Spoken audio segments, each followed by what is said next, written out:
This is Hannibal here from thehannibaltv.com and World Class Pro Wrestling. I'm also a reporter for them. And today we have none other than the owner of World Class Pro Wrestling, Gary the Boss Bostic, and James Beard, the legendary official who is now joined World Class Pro Wrestling, will be coming on the podcast a bit later too. But how are you doing, Jerry? I understand you had a bit of a workout earlier today. Yeah, I'm doing great. I referee basketball too, so that's always fun. It's good to spend time with the kids and hang out. I love basketball. Obviously, I'm a huge Lakers fan. Basketball could be going better for us this year. Hey, there's James. How's it going, man? I'm here. Yeah. How you doing, man? Man, great. We're excited to Good. have you tonight. Thank you for coming on. Happy to be here. Happy to have you as a part of the company too, for sure. Well, it's exciting. I tell you, it's kind of like going home a little bit for me. It is, right? Yeah. In a sense. Yeah, it really is. Yeah. Long history with World Class Pro Wrestling. Maybe you could just fill us in on some of your accomplishments, James, for those that may not have seen you, maybe watching in other areas. But obviously, the Texas fans are very familiar with you for all your years as a referee and other duties in wrestling. Well, yeah, you want me to toot my own horn now? Okay, Toot it loud. Toot it loud. Well, I started out as a referee. That's true, and I got lucky early on, and ended up with a good deal in Japan, and worked over there for several years, and that really led to a lot of opportunities for me. I ended up in the booking side of things as far as handling talent and working with developing matches and just the whole spectrum is the creative side of wrestling. So it really kind of led to a lot of good things for me, that whole experience in Japan, and when, of course, that fed to things here in the United States, and worked with World Class, with Global, USWA before that, and Global, all that in the Sportatorium. Worked in the Sportatorium until it closed, and of course I worked with NWA and just a number of USWA, a number of promotions over the years. But I've been very fortunate. It's been a good ride, and I feel like I still have a little bit left to offer, and I want to try to do that to the best of my ability with World Class. I'm excited about it. We have no doubt that you still have a lot to offer. We're very happy to have you. So, whenever you were growing up, most of us in the wrestling business were huge wrestling fans. Was that you too? Were you a huge fan growing up? Oh, absolutely. Yeah. I remember watching wrestling I'm going to date myself now, on an old black and white TV, and we lived about 90 miles from Dallas, close to Tyler. And we watched it whenever the reception was good enough to watch it anyway. Back in those days, they had a studio show on Channel 4, I believe it was. And then of course the Saturday night show that was taped at Northside Coliseum. And then later on, of course, the World Class thing and that was shown on Sunday mornings that became so popular. But yeah, I was a big fan as a kid, and just like all of us were. And my folks took me to the Sportatorium for the first time. I think I was probably maybe 8 or 9 years old or something like that, and I got to see Danny McShane and Bull Curry and Red Bastine and I can't remember all the guys that were on that card the first time, but the funny thing about it is a lot of those guys I got to know later on, and that's exciting too. That's a wonderful thing about this business. Yeah, I can definitely relate. It's almost surreal in a lot of senses to grow up watching these people, Yeah. and then later on in life get a chance to work with them. Yeah, it really is. It's definitely a blessing. I don't know about you, but I always think to myself, like I've always, I feel like I've been blessed so much in wrestling to do the things that I've done, way more than I ever even thought possible. Oh, absolutely. It's just a dream come true. I remember the first time I stepped in the Sportatorium ring. Yeah, I was like, wow. I can't even imagine. I'm here doing something that I just used to play like I was doing back when I was a kid, and it was very exciting and humbling at the same time. So, who trained you to be a referee? Nobody. What? I was playing music in the Dallas area, and I got to know some of the guys, and talking to them, they found out I had a little bit of a clue. Some of them did, and Bruiser Brody was one of those guys, and basically just said, hey, you know how you teach somebody how to swim when you throw them in the water and tell them they swim or drown. Well, that's kind of how I learned. And honestly, I learned more by listening than I did anything else. And I paid attention. I kind of had a clue about wrestling as I watched it from a different perspective, I think, than maybe just being a fan for a long time. And I'm sure you did the same thing. And and I kind of had a clue about things, and that was obvious to them, I guess. And when they kind of convinced me to give it a little try, it was just a natural feel for me. I felt really comfortable in the ring. Maybe part of that was because I'd been in music and I'm the front guy, and I wasn't afraid of being in front of people, and that was part of it. And the other part was just, I'd been in athletics too, and I just felt really, really natural in that ring, and so I just learned on the fly. I learned by paying attention, by shutting up and listening, and trying to do the things the right way, and that's how I learned. I didn't really have a trainer. All those guys were my trainers. They really were. So whenever you first broke in, you mentioned Bruiser Brody. Who were some of the guys that helped you at first to get into it? Akbar, Gary Hart, Red Bastine, Johnny Valentine. All those guys were kind of my mentors. And they would give me advice, and a lot of it was just listening to what they were saying. I didn't go to them and just say, hey, how do you do this or what? And I just listened to them talking sometimes, and I pick up on things, and riding in the car with guys like Akbar or something, you can't help but learn something. And I really learned more of what not to do than what to do in many cases. but it was really a unique process for me. I never had any kind of formal training whatsoever. It was a feel thing, and luckily for me, it worked out that it was a fit, and evidently I did some things right. So. I guess opportunities came my way, and especially the deal in Japan. Kendo Nagasaki, who Kazuo Sakurada was his real name. He was a big part of that. He took me over there and gave me those opportunities. And as far as I know, I'm the only foreign referee to ever actually work for Japanese companies. I mean, actually being, not. I know others have gone over and done shows and tours, but as far as being actually a part of the crew, a part of that company, that I think, as far as I know, I'm the only one. That's amazing. Did you actually get the Ribera jacket while you were over there? I did. Yeah. It's almost like a rite of passage. Yeah, I don't remember what trip it was. It was during that first few months that I was over there, and I honestly don't even remember who I was with. I'm sure it was somebody who they knew, and it was kind of funny. The first time I went to Japan, they know everything over there. They know what's going on over here. They've got guys that taking pictures and following what we're doing over here. And then when you go over there, they already know everything about you. And I didn't expect that from me, because I was just going over as a referee, and for some reason, they had it in the magazines, and they made a big deal out of it, and it turned out to be incredible experience for me. The second trip I made over there, I was the only gaijin. It was me and the Japanese crew, and after it was over with, they took me to the learning center, or the training center, and Kabuki asked me, he said, I want you to sit down and write all the terms of wrestling, every hold, every move, everything, even the parts of the ring.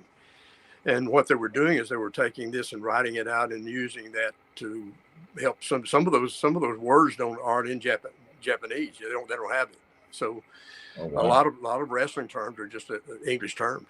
And they were using those things to help kind of teach the young guys. And And that got me into training guys because I found that it was easier to show them than it was to just tell them. So I got into training that way and involved in that part of the business. So it just led to so many things for me. And World Class was your first gig, right? Yeah. Yeah. What year did you get into World 85. 85. Yeah. I missed all the good glory stuff. You know, I was kind of the tail end of it, you know, but you know, when I started, it was kind of like things weren't quite as hot as they had been. But so how did you feel towards the end of World Class as it transitioned to USWA? How did you feel during that period? It was a little sad in some ways, but at the same time, you know, I was just excited to be a part of anything. You know, I had become very passionate about it by then, and Eric Embry was a part of all that transition and everything. That dastardly Eric Embry tearing down the banner. Yeah, and here I am working with Eric again after all these Isn't years. that wild? It's weird. I think really most things in life, they come full circle if you let it in some sort of way. They do. But you know, the good thing about it is such a great guy. You know, yes, and he and Kevin, I've get to continue to work with Kevin. I've been working with him for the last couple of years, and it's just such a natural field, you know, for me. And you know, I was sitting at I just got back home from West Texas. I was doing some deer hunting out there, and I literally just got back 30 minutes ago. And I was sitting at a deer stand talking to Eric Embry about wrestling. You know. You can't make that up. No, you don't get, you know, it never leaves you. You're always there wherever you are. If you're passionate about it, you're always thinking about it or doing something with it. And I'm just really happy to have that opportunity to work with Eric again. But those times were, you know, the wrestling has always been cyclical. It's gone around in circles that sometimes it's really hot, sometimes it's not. And at that point in time, things in Dallas had really kind of chilled a little bit. Eric helped bring it back, and that was exciting. But you know, the whole business as a whole was kind of going on a downturn, and it was a tough time for wrestling. That was probably the same time that WWF was even going through it. Well, they come in, you know, of course, and I think it was 83 or 84, and kind of took over everything, and then they even had a little issue, you know, there for a while, but they're having a little issue now. So, you know, it goes up. Yeah. Well, I mean, if you compare ratings then to ratings now, what they were back in those days and what they are now is a big difference. But it's amazing to me just how much that's changed in general. Now you have to factor in DVR. Yeah, so much. How to account for streaming, just so many areas. So much, and so many things for people to watch, and so many things for people to do. Media, social media, the overall media is such an enormous thing these days that you have to deal with. Worry about TV and hanging flyers in town. Yeah, it was it. Now you have to have this mega checklist of all these different areas, you know. But I mean, it's a good thing and it's a bad thing because it's, you know, it's a lot easier to reach a wider audience in the sense because you can get on social media and reach the world. Yeah, you at the same time, they can also watch wrestling at the drop of a dime, and they don't have to go to live events, you know. But to me, and I'm sure you're the same way, like there's nothing like seeing it live. No, you can watch it all day on the computer, on your TV, whatever, but it's just never going to be the same. No, it's always going to be different, but you have to accept those things and adjust to them and try to make the best of them and do the best you can with it. My philosophy has always been put the best product out there you can put and try to let people you know who are there and hope for the best. You know, I have a real strong belief that there's a core fan base out there that longs for a certain type of wrestling that we can provide on this level and doing the things the way we're doing it. And I really believe that. I'm until somebody proves me different, you know, I'll probably always believe that. And that's what I'm hoping for, and I'm hoping to be a part of. And I know with the guys that we have that we can do that. Absolutely. To me, that there definitely is a void for that type of wrestling, and I think you guys touched on it whenever you were with SWE. I think you Yeah. guys touched on that there too, and it showed that there's still a market for that, a big market. Well, you have to be dedicated to a certain thing. If you want to try to follow the crowd and try to be like somebody else, then you're probably going to fail, because they can do it bigger and better than you. If you're talking about WWE or AEW, the guys that are already out there doing that.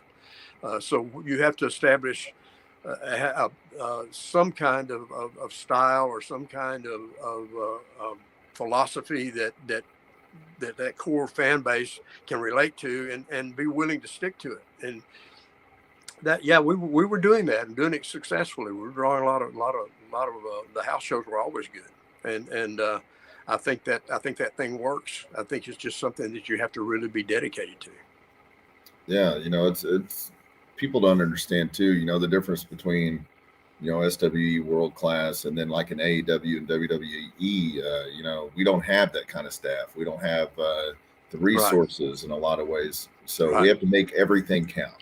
Yeah, and it's such a fine line that you're walking there too all the time. You have to do that. Like you said, you have to make everything count, and if anything goes wrong, then the whole thing can go wrong. And Absolutely, you can have 5 or 6 really good shows, and then one bad one can just set you so far back. Absolutely, or one anything can set you back, and unfortunately that happens sometimes. You try to avoid it, but you just you're always walking that line. You got to be careful.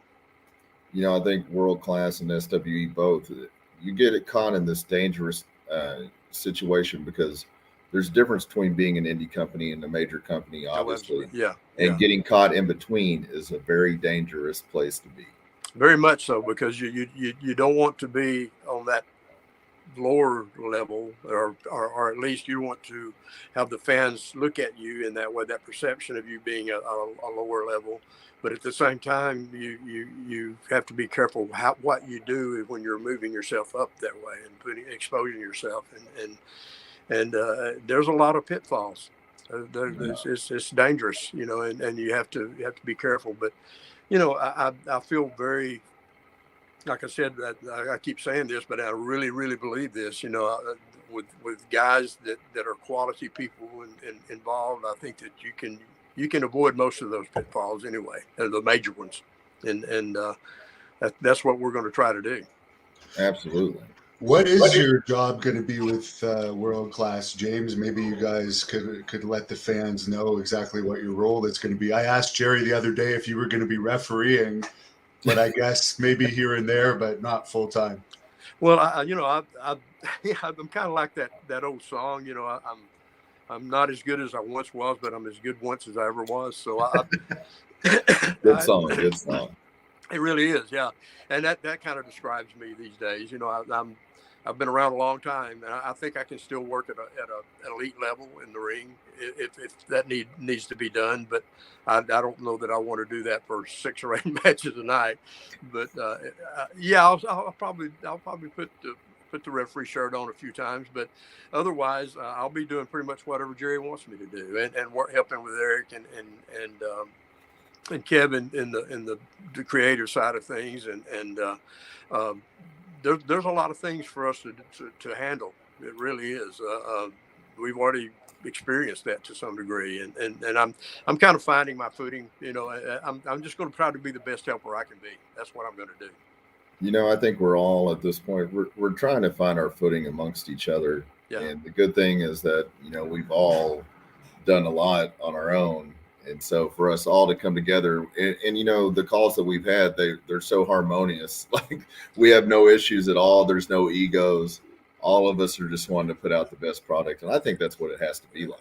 And that's the important part. Eric was telling me yesterday when I was talking to him, and he said, please, if you see something that I'm suggesting and you think it should be a different way, please tell me. And that's the attitude you have to have. That's the attitude I've always had when I'm booking. And Kevin's pretty much the same way. He's that kind of guy. And I think that's so important. It's just you can really turn wrestling into or a wrestling organization into a mess if you have that kind of contrariness involved. But you can make it a really nice situation if you look at it that way, the way we're talking about, that you're just trying to help. You're trying to be part of the success. I've always been a firm believer, you want to surround yourself with people that are better than you, people Oh that yeah, have been where you want to go. yeah, And, yeah. and I think the great thing about all of us is we've all done some pretty great things, and we've all done them in different areas, like different time frames, different companies. And so we have all these experiences all this experience we're bringing together. And, like I said, I never care, whenever we have calls and stuff like that, I never care if it's my ideas we use. I just want the best ones. It never matters to me. Absolutely, and you're right. We all have different, maybe a little bit different expertise in different areas, but and different experiences, and different influences for that matter. But I think all of our philosophies are pretty close to the same, and that's the important part. If you're all headed the same direction, then you can take all those things and all those differences and put them together and come up with something pretty nice. Do you guys have any plans, since starting December 11th in Irving, World Class is going to be running twice a month in the Dallas market? Irving one night, Fort Worth the next. That's a pretty big thing to take on, to come to the same market every single month, 2 nights in a row.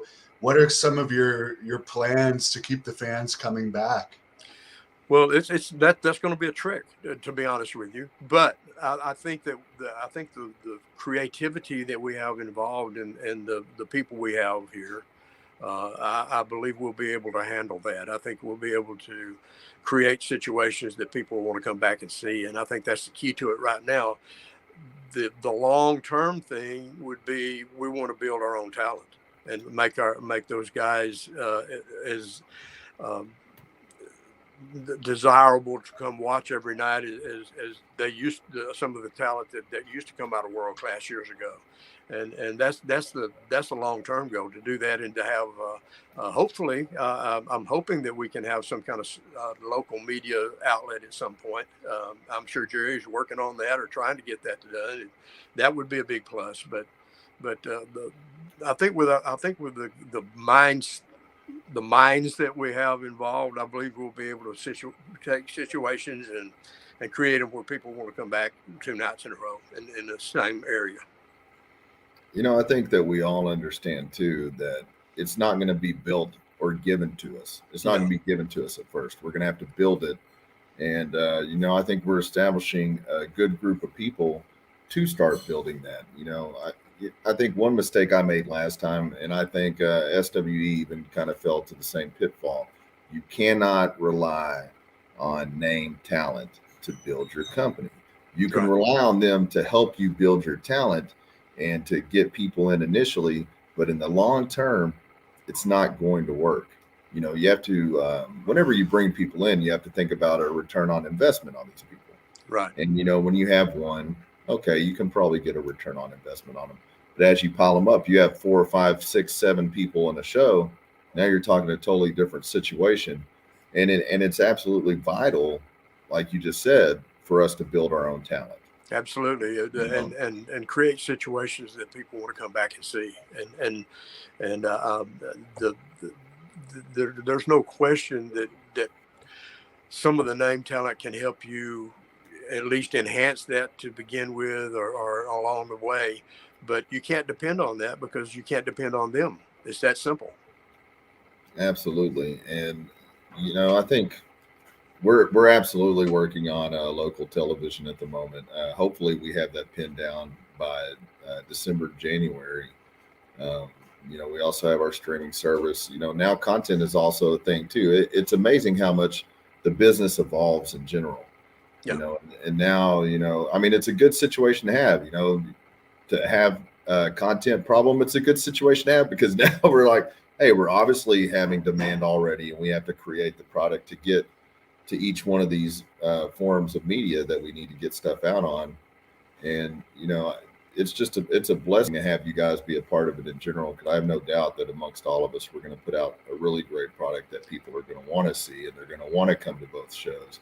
And everything in North Richland Hills are 30 minutes apart, I believe, right, so it will be easily accessible for everybody to see both shows as well. Yeah, and that's just, like I said, it's just a matter of creativity and situations, and we got, I mean, we're so lucky. I mean, you think about it. Kevin Sullivan is one of the smartest guys ever in this business. Ever. WCW, he was a mastermind of actually. They probably would have kicked Vince's ass if they'd have left him alone. We'd probably all be working for Kevin right now. I would be okay with that. Yeah, and I tell people that, and that'd been fine with me too. Absolutely. And Eric, he proved that he knew how to do that when he was taking over World Class, and took it from a time when it was really, really down, and just built it right back up again. And he's such a smart guy himself, and such a good guy, and I think that the four of us probably can put our heads together and come up with some ideas that'll work, and I feel really confident about that.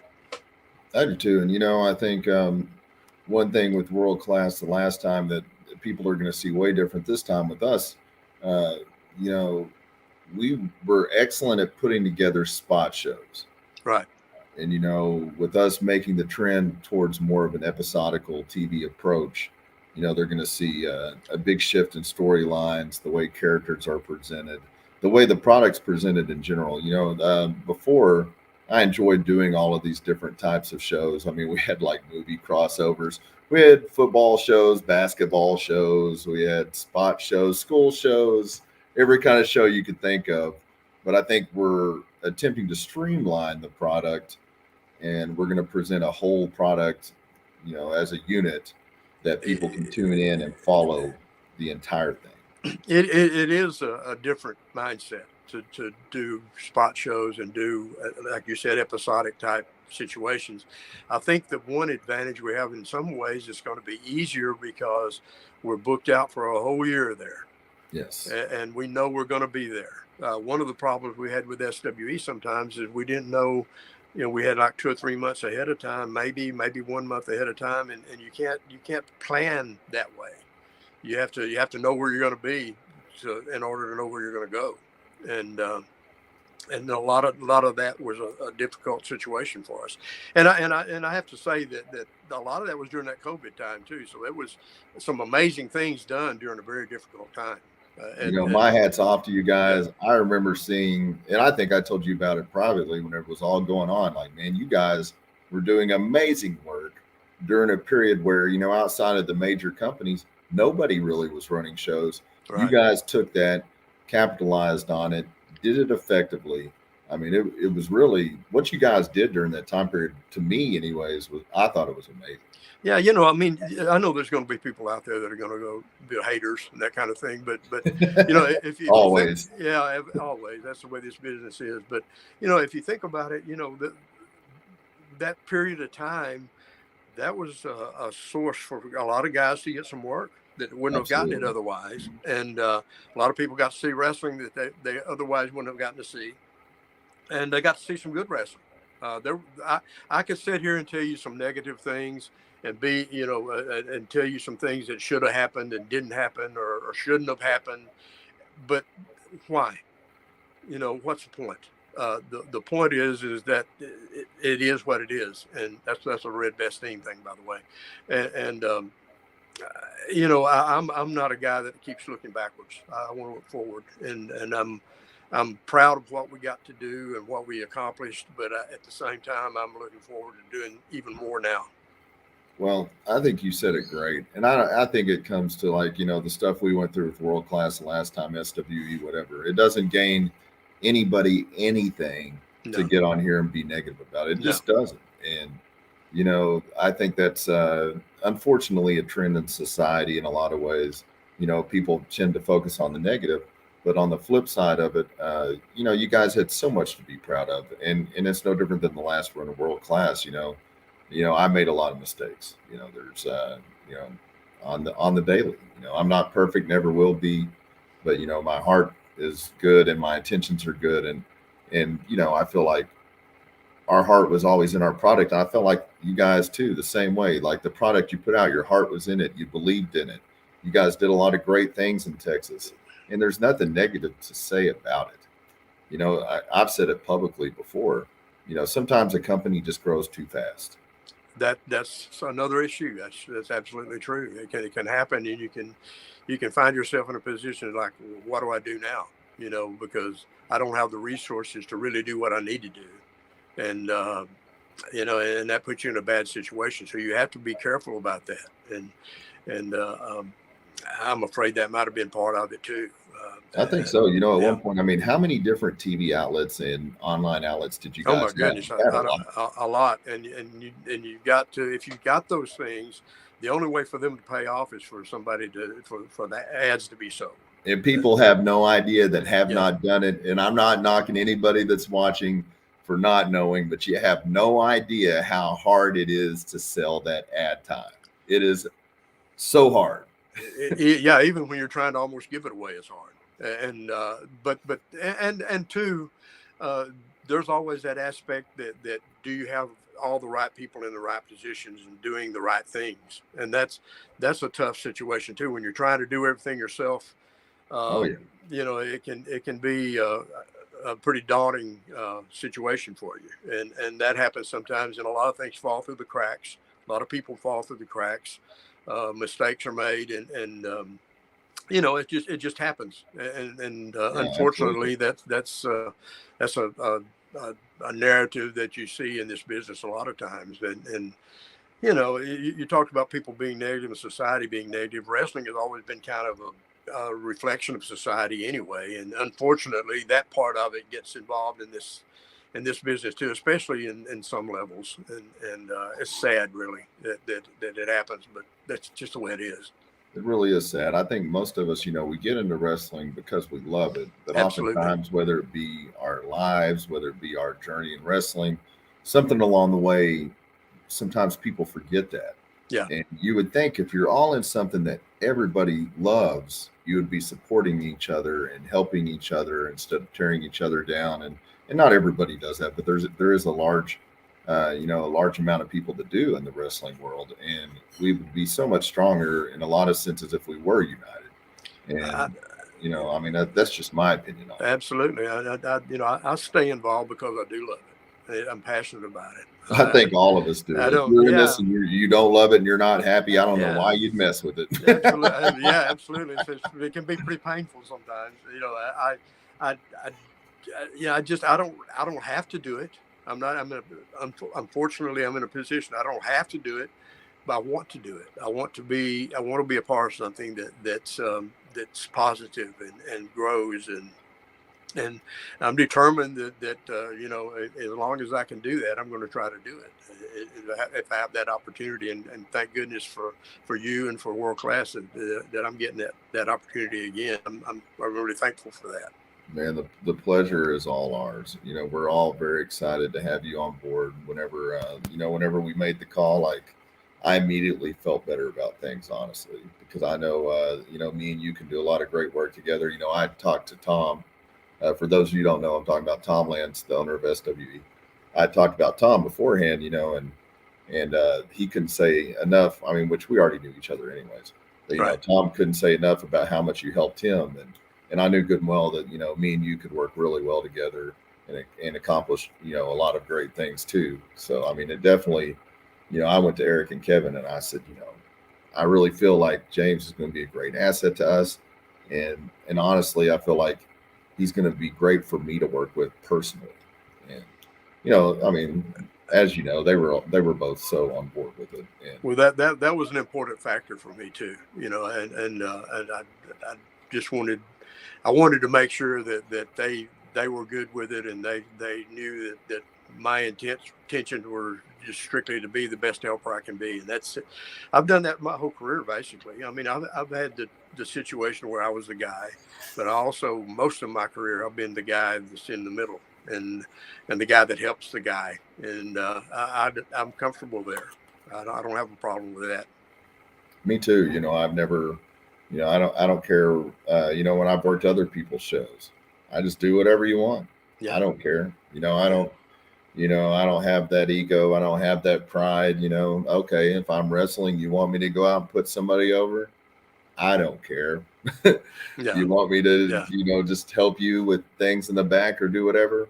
I don't care. As long as it's benefiting what's going on and helping out whoever I'm working with, then great. Yeah, the positive situation. That's all you're looking for, and that's exactly what I'm looking for. And I just feel blessed that for how to have the opportunity. To be honest with you. So out of all the jobs you've had in wrestling, which one do you enjoy the most? Do you have one above the other? Because you wore so many different hats. Uh, these days, I probably enjoy the creative side more than anything, and I like working with the talent. I've always enjoyed that. I've always been the guy that, even back in the days of the sportatorium, they'd come to me and they'd say, I was just a referee, and they say, well, look, we want this guy to do this or this. You'd talk to him. You were that guy. I was that guy. And I became kind of a negotiator sometimes, because I'd go and I know when I would tell this guy, look, I want you to do this, and he's not going to want to do it, and so we would find a way to get around that and go back and make like a counter proposal to the office, and so I've always kind of been in that situation, and I feel comfortable there with working with the talent in that way. But I love the creative process. It's probably the most satisfying part of it. But I still enjoy being in the ring once in a while. Especially if it's with guys that really know what they're doing. There's nothing more satisfying than getting in the ring and knowing that you took everybody for the ride you wanted to take them on, and it worked. Absolutely. Unfortunately, it doesn't happen as often these days as it used to. It used to be just a common thing, but I still enjoy that. But I think the creative side of it is my favorite, probably. So what's your fondest memories of the old world class? If you had to think just a few things like that really stick out to you that made your time there special, what would it be? Oh my goodness. Well, I think I mean obviously the most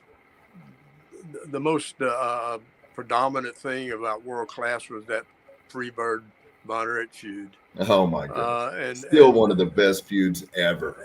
Yeah. Gary Hart really kind of started that thing, and then he left. He got pissed off at Vince and left. I mean, not Vince, Fritz, and left. And Ken Mantell kind of took it over. Gary told me, he said he could have messed up that. No way. But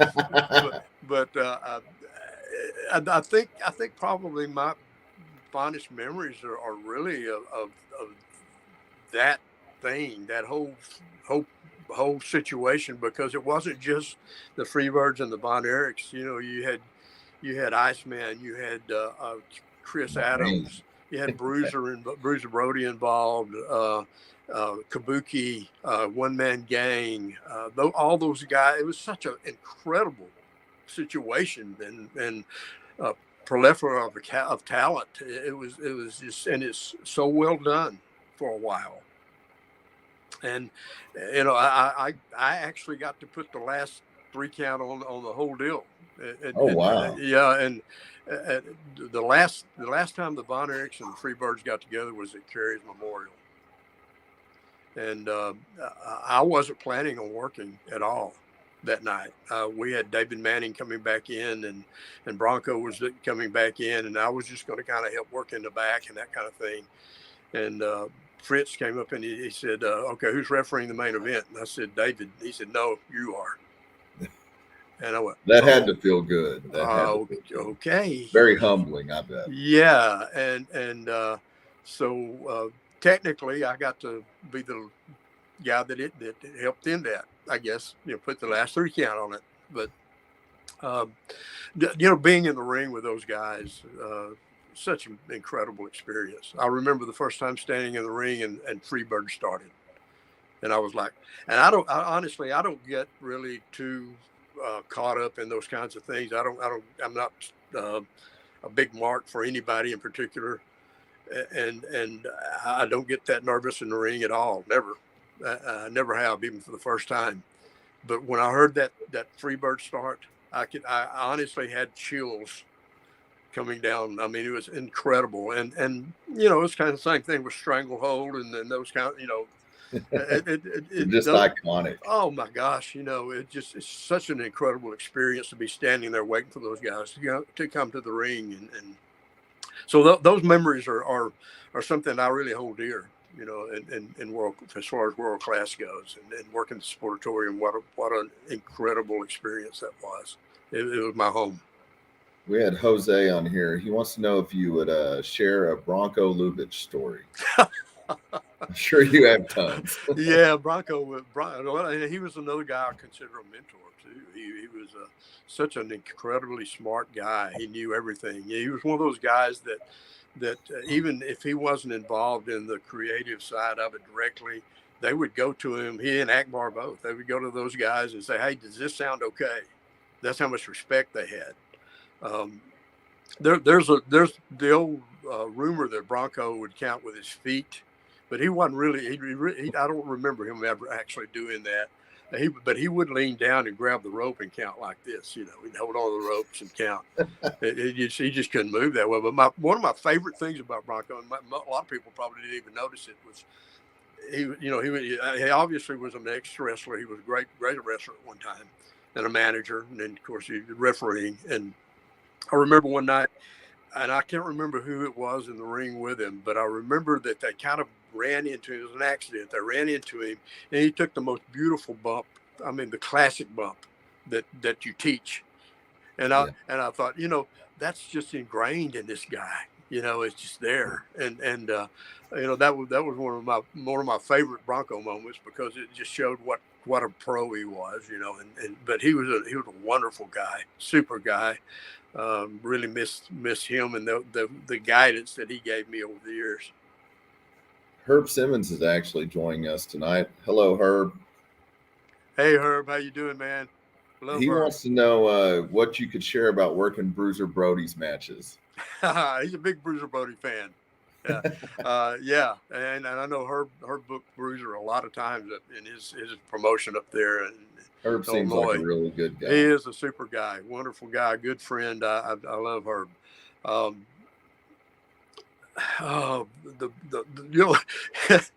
It's funny because you think about things that happen in the ring, but for me, the first time I worked with him, he just told me to stay out of the way, and that's what I did.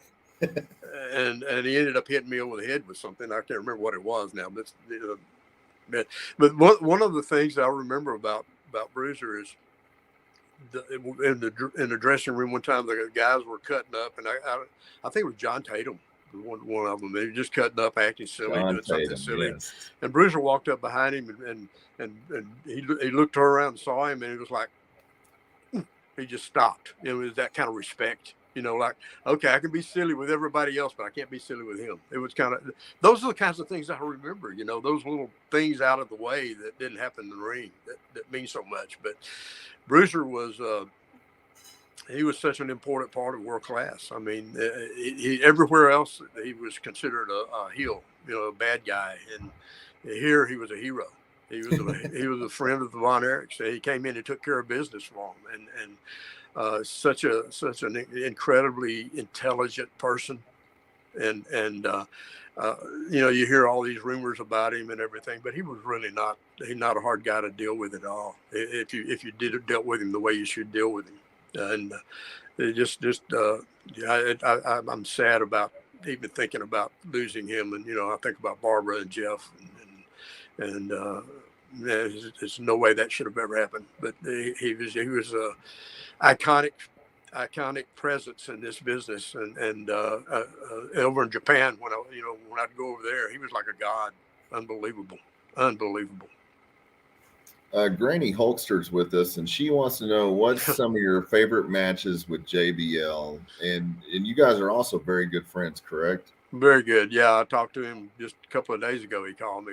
He got to see Black Bart up in some kind of signing thing up in New York. He was all excited. He gave me a call. We talked for probably 45 minutes. My favorite memories of him, oh my goodness, there's so many because we were such close friends. And my favorite. Did you know whenever he first broke in, did you think he was going to end up being the big star that he was? I knew he was going to do well. I knew he was one of those guys that was going to succeed for a couple of reasons. Number one, he was kind of like Steve Austin was. He was a guy that studied the business. He paid attention. He watched and listened. The other thing was he had all the skills. And the other thing was he was such a great I guess business guy.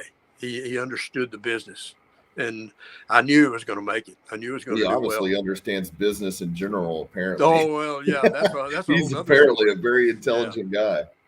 That's a whole nother story. He's been very successful, and his father was a banker, so he kind of got some of that naturally. But my favorite was honestly the first time we met. I've told the story. I wrote about it in the book, I think, he actually told the story when he was given the Hall of Fame at WWE. He just showed up at the Sportatorium one afternoon. We were sitting there in the booking room talking about we didn't have a main event because our champion was supposed to be against somebody else, and whoever it wasn't going to be able to make it. And you know how that is. You've been there. Yeah. And we're sitting there. Had that recently. Yeah, we're rewriting TV to fit that, and thinking, well, who are we going to put in this main event? And the knock on the door, and I actually went and answered it, and there he was, and he said, "Hi, I'm John Layfield. I'm looking for a job," just like that, and we came in and we sat down and talked to him a little bit, and found out that. Brad Renkins had been training him, and he really hadn't had any matches, but he was ready to go. Brad kicked him out of the nest, and we looked at each other, and I think Manny Fernandez was in there, and we looked at each other and we just said, he's a big guy, and been trained by a guy who should know something, and let's put him in there and just see how he does. And the deal was, if he was a shits, then I'm going to tell Rod Price, who was our champion, just pin him, and the match wouldn't last very long. And if he was really good, or it felt like he had something that we could do something with, then I just let it go, and that's what I did. I could tell within 2 minutes, that we had something, and we let the match go, and he went through with our champion that night. And, wow. Yeah. And from there on, he was part of the stable, and we featured him, and of course he and Bobby Duncan, when Bobby came in, we made him a tag team, and that's that was another one of those crazy things. And I took him to Japan the first time. I took him to Japan before I took both of them, but I took John to Japan for the first time, and that was a fun experience. But we've had so many great times together. Some of them I probably can't tell publicly, but it was. Those are the best ones. Yeah, they are.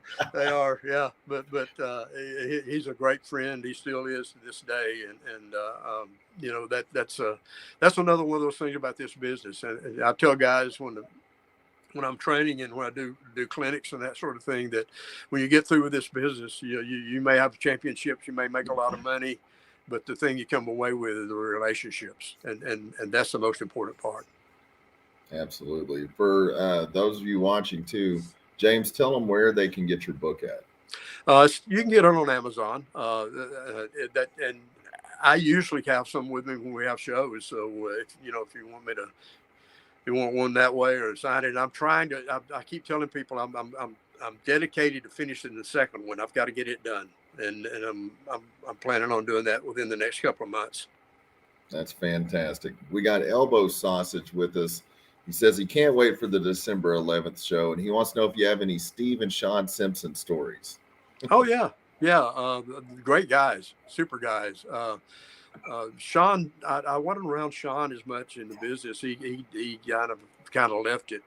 He toward when I was getting in, he was kind of getting to the point to where he didn't want to be in it anymore, and he left. And Steve worked with Steve a lot. In fact, I took Steve to Japan a couple of times.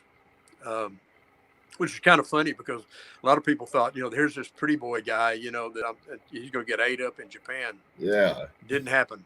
Yeah, he's a I mean, that would have been my first thought. But Yeah, I'm he hung. He time. hung. Yeah, he not only hung, but he exceeded. Yeah, he was. I knew he could. He's a tough guy. And don't they own a mattress store or something? They do. Well, they had a couple of them, I think, and I'm not sure if they still have them or not. But yeah, they did. Yeah, and their brother Stuart also. Yeah. Yeah, but they're super guys. Steve, I haven't seen any of them in a while. I haven't seen Steve in a good bit, but always pleasure to be around him. A good super person. I wouldn't be surprised if we don't see them at some point in 2022. Eric has already brought it up more than once. Yeah, well, good, because he had some incredible matches with both of them, especially Sean. They kind of competed for that junior title at world class for a while, and had some great matches, and it would be good to see them all. Yeah, I'm sure what's going to happen is we're going to have a lot of those old guys showing up in our world class, this version of world class for sure. That was always the thing, whenever you take on a name like that, yeah, you have to put out your own product, but at the same time, you have to always pay homage and show respect to where it came from. And so, it's always been an important part for me to bring in the people we can. Me and Eric were actually talking about Al Perez too. Oh, Al. And, yeah. My thing with Al is I'm like, Eric, I have this problem. Like, if you don't want to wrestle anymore, then don't look like you still want to wrestle. And Al Perez is in that category. He still looks like he wants still does. to wrestle. Yeah, he does. Before Animal, Joe Laurinaitis passed away, we worked together, I think the last year or two before he passed away. And before that, for a couple of years, we could never get anything accomplished with each other because every time we would talk, I'd be like, well, I need you to wrestle. Well, I don't wrestle anymore. Like, well, then why do you look like a wrestler? He's like, what do you mean? Like, if you don't want to wrestle anymore, why do you still look like you want to? Such a and great we go guy. round and round about this. And I'm like, I can't bring you in for an appearance. I only bring you in to wrestle. It's such a great. And finally, I came. But Joe was a great guy. I really miss him. He was fun to work with, fun to be around. You were talking about Al. I tell people, I get all these questions when I do other podcasts or interviews and that kind of thing. I always ask you who are your favorite guys to work with. Al Perez would be right up there at the top. One of my very favorites. So smooth, so incredibly smooth, and so believable, and so much fun. He's the most relaxed guy I've ever been in the ring with, and it's hard to explain to these young guys how you can be relaxed and look intense. But Al had it down. He had it all, and he still got it. Yeah, he still got it. I'm convinced. Yeah. 2022, Al Perez is going to be in world class at some point. He's one of my favorite guys to ever step in the ring with for sure. And no, for that matter, he's just a good guy too.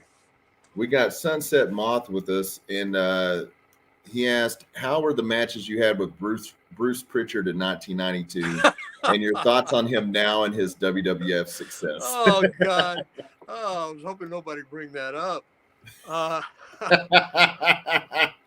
I did John Layfield and Jerry Briscoe do a podcast together. Yes. And I was a guest on that back 2 or 3 or 4 months ago. For everybody listening too, how can they find that podcast? It's on YouTube. Okay. And yeah, you can find it on YouTube, and it's very entertaining. They do a good job. But yeah, John brought that up because they're always writing Bruce about something. And they brought that up, and he said, "I'm going to find that." And I said, "I hope you don't." That was actually Eddie Gilbert's idea. He came to me and he said, "I want you to wrestle." And I go, "What?" He said, "Yeah, I don't want you to referee for several weeks. I just want you to wrestle." And I said, "What are you talking about?" And then he had this idea. Hey man, you winged it as a ref. You couldn't do it as a wrestler too. Yeah, well, here's the crazy thing about that. How it started was that we had a battle royal. Bruce was a manager at the time, and so we had a battle royal, and I was on the outside of the ring, and Bruce jumped up on the apron to do something to help one of his guys, and I reached up and pulled his pants down, and unbelievably, he had a pair of what they call the T something. It didn't cover much. I'll put it that way. It was horrible. It was horrible. It was a horrible sight. And of course, I laughed. And as everything's ending, I'm walking off, and his guys attacked me, and he attacked me, and that's how it all started. And we had all kinds of matches, singles matches, boxing matches, had tag matches, had some Eddie and Terry Garvin or Terry Sims were partnering with me, and he had the Black Dark Patriot and Mike Davis, and I don't remember, maybe somebody else, but we got to find this stuff, man. We've got to find it. Is this something that would be in the Mario Savoldi library? Oh, God. I've got that connection. We might need to ask them if they have. I hope you don't, but maybe you will. But yeah, it was fun though. I enjoyed doing it. It obviously wasn't classic wrestling, and Bruce and I aren't going to be. We don't go around telling anybody about it or bragging about it or anything. But it was fun. It was fun to do something different for a little while, and I guess it was entertaining. I hope. It must have been. I would love to watch it. So I hope it turns up.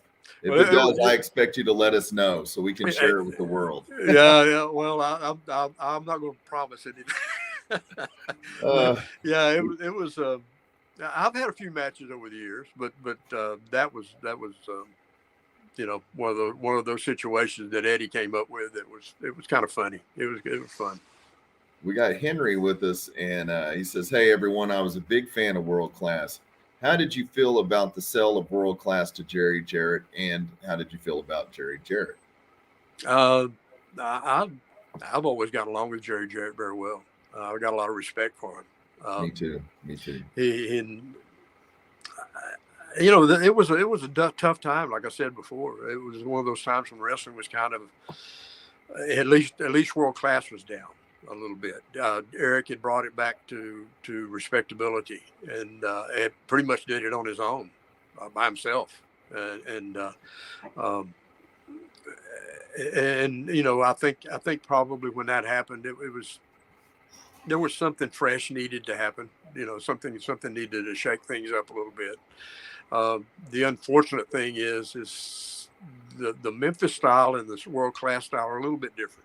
And I think some of the folks had a hard time taking to it really completely. But I had no problem with it myself. Jerry Jarrett was he's one of the smartest guys ever in this business as well, and a guy that I have, like I said, I have a tremendous amount of respect for and like, and it was just it's part of wrestling, man. When wrestling is if you don't want it to change, you got problems, because it's going to change. Yes, the situation is going to change. Yeah. I don't know that a lot of people know this, but we were this close. Jerry Jarrett was actually almost a part of the World Class now that we're building. Oh, we were this close to that. Didn't know that. Yeah. And I have a lot of respect for him too. Super nice guy, very, very intelligent. Yeah, the thing about Jerry that I always remember is he said it's all about situations or personal situations where if you figure out a way to create conflict, that then you got it made, because you can get people's interest in that, and that was his philosophy. About those personal relationships, in wrestling, where, you got one guy that doesn't like the other guy, or one guy that doesn't like what a guy did, or a situation that causes that kind of interaction between the two guys. And that was his way of booking, and he was successful.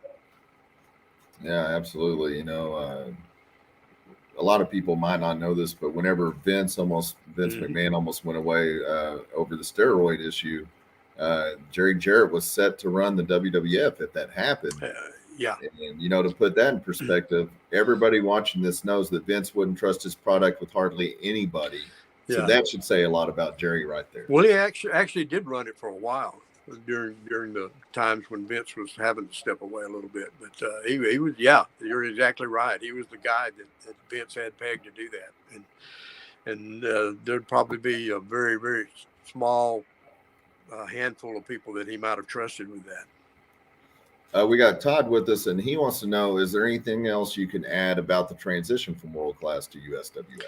Well, the transition wasn't such a bad thing from world class to USWA. I mean, you remember Eric did the thing where he tore the banner down and all that kind of thing, and it was a influx of new talent for a while, and some different ideas, and that was, that it was just wrestling. I mean, it wasn't that bad a deal. The sad part about it is the business side of it got in the way, and that didn't last very long, and that you know how that is. That's part of it too. Yeah, there were some exterior issues with that. I guess really interior issues that weren't really wrestling related. They were just business issues that were. I guess the Von Erichs and Jerry Jarrett did not really get along. There were some disagreements about how things were handled. I guess I don't think any of us, except for maybe Jerry and maybe Kevin, even know the real details about it totally.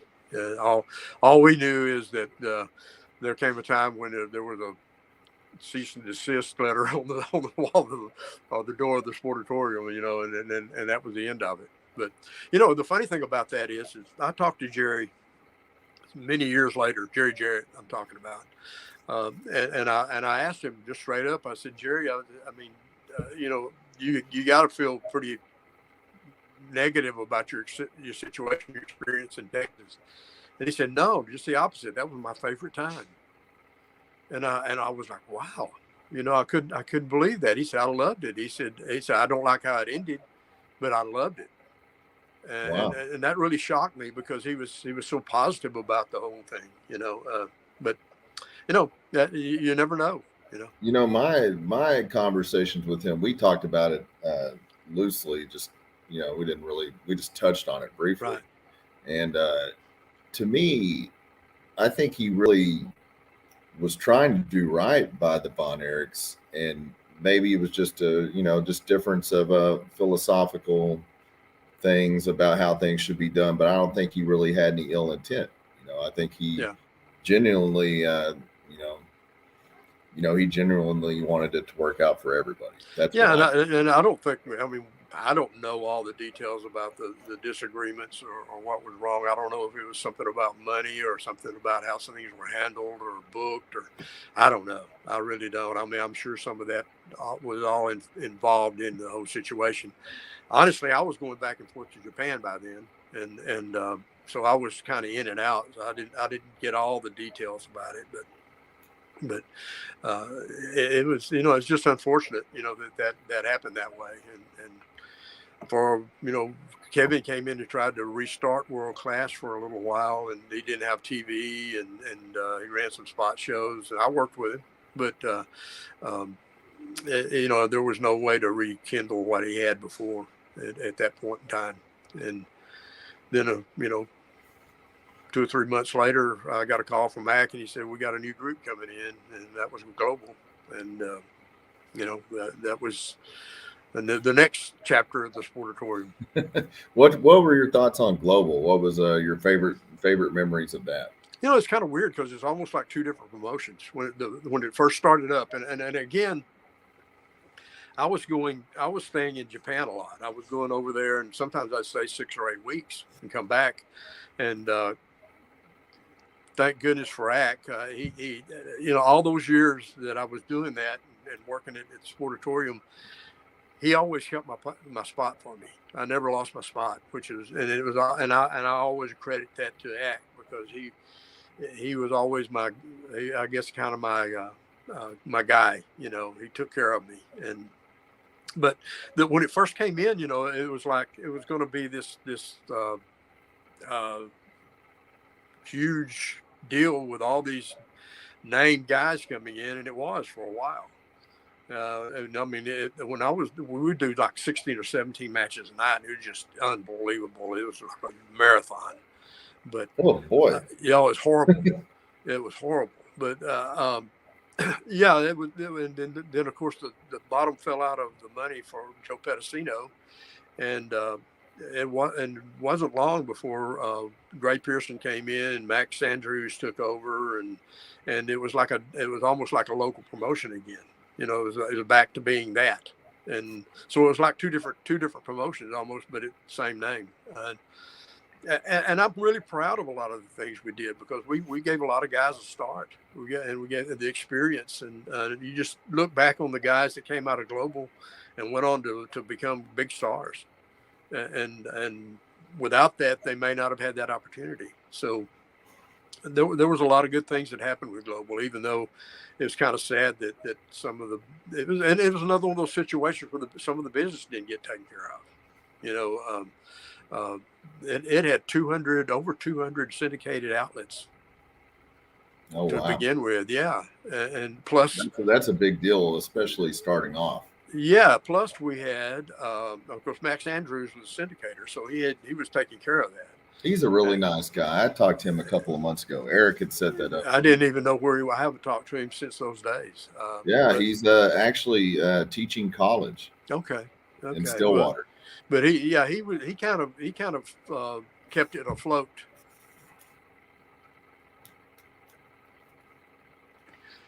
Are we there? Yeah, I can hear you now. Yeah. Hello? Yeah, I can hear you. Can you hear me? I can hear you both. What happened to me? Can you hear us? I can hear you. Jerry, well, he's getting it fixed. Mick Foley's coming to that big event in Irving. I see you, Devin. I can't see anybody else. Oh, I can see Jerry. I can see you. Can you hear me? Maybe take yourself out and put yourself back in. There we go. There we go. We have Mick Foley coming. 10 huge matches. The return of Mark Lawrence, the original voice of World Class. Eric Embry. Obviously James Beard, Kevin Sullivan. We got the Texas Heavyweight Championship match, the Blood Hunter, with Kevin Sullivan versus former WWE star Carlito. We got Danny B versus Kelsey Reagan out of Florida, who's one of Devon Dudley's students that's now been working professionally. Excellent worker. We got the debut of Jenny Santana, WWF Hall of Famer Tito Santana's daughter, against Erica Torres, the former youngest women's NWA champion of all time. We got Moonshine Mantell and Jacob Fatu Part 2. If you missed Part 1, it's on our YouTube. You can check out their match from a couple of months ago, and this match has serious implications in the heavyweight division. Yeah, a lot of people have been commenting, because I did post this thing from your website with Stephan Bonner as the current world-class pro wrestling champion. A lot of people have been saying, what about Moonshine and Jacob Fatu? Well, for those of you that don't know, Stephan, he suffered a really bad injury a couple of months ago. He broke his vertebrae, had staph infection on both sides of his spine. So, we wanted to give him some time to see where he's at recovery-wise. And we're going to take it from there. We should know more on that in the next couple of weeks. He's getting better, thank God. And, it's just a very serious injury. Whenever you get hurt, you have to go check it out, because you never know exactly what is going to happen with that. And that's kind of the case with that. We got AEW star and world-class star Fuego del Sol versus Gideon Vane. That match should be very good. We got MLW star Gino Medina versus former WWE star SWE champion Charlie Haas. That match is going to be amazing. James is very familiar with Charlie Haas as well, as he's back with us again. I'm not hearing you. We can hear you. Can you hear me? I guess he can't hear us, but we've done over an hour now anyways, so maybe we could just call it a podcast and have James back on another time. Yeah, we can do that. I feel like we still have we still have a lot to cover. But if you can't hear us, I don't know. Yeah. Yeah, I can't hear you. I don't know if you hear me or not. Yeah, we can hear you. We can hear you. Well, we might have to end this because if he can't hear us, we're a little screwed. Yeah, we'll go ahead and plug everything before we get out of here. Guys, don't miss Christmas Star Wars, December the 11th at Southern Junction in Irving. Well, I can't hear what Devin is saying right now. But you can or can't? I guess he can't. He can hear Devin, but he can't hear me. Yeah, don't miss Christmas Star Wars, December 11th at Southern Junction, Irving, Texas. Tickets are on sale right now at worldclassprowrestling.com or on Eventbrite. You can also get them off the Facebook event link. We hope to see everybody there. Make sure you subscribe to our YouTube channel. You can follow James on all of his social media outlets. You can pick up his book via Amazon, or you can get it in person and signed at the show. Let's see. You can follow World Class. Oh, we heard you that time. Can you hear us? No, you still can't. Okay. Follow World Class at World Class Rev on Twitter and Instagram. You can find us on Facebook at World Class Pro Wrestling. Thank you guys for tuning in tonight. We'll definitely do a part 2 with James so we can get everybody's questions answered. Thank you guys. Be good to each other. Love each other. Before you go, we didn't talk about this last week, but Sting is coming to Wichita February. I forgot all about Sting. I forgot all about him. Yeah. No, we're excited. I'm so excited to have the Stinger back. It'll be our first time to have Sting in Kansas, February 27th at the Cotillion. Somebody asked earlier when we're returning to Oklahoma. Well, I actually found out yesterday. I've just been really busy and forgot about it. We'll be returning to Oklahoma February the 12th in Broken Bow, Oklahoma. So you guys won't want to miss that as we return to one of our favorite places. And we will actually be back in Cleveland. Is that what that town's called? Yeah, I think it is Cleveland, Oklahoma. April the 29th. We've had a show there before. We'll actually be back there. That will definitely be a TV taping in Cleveland. So we've got a couple Oklahoma dates on the books. As we talked about earlier, we'll be in Irving and North Richland Hills every single month. We'll also be at WrestleMania weekend. You won't want to miss us there as we're working on something really special for everybody. Thank you guys for all your support like always. God bless everybody. Have a good night.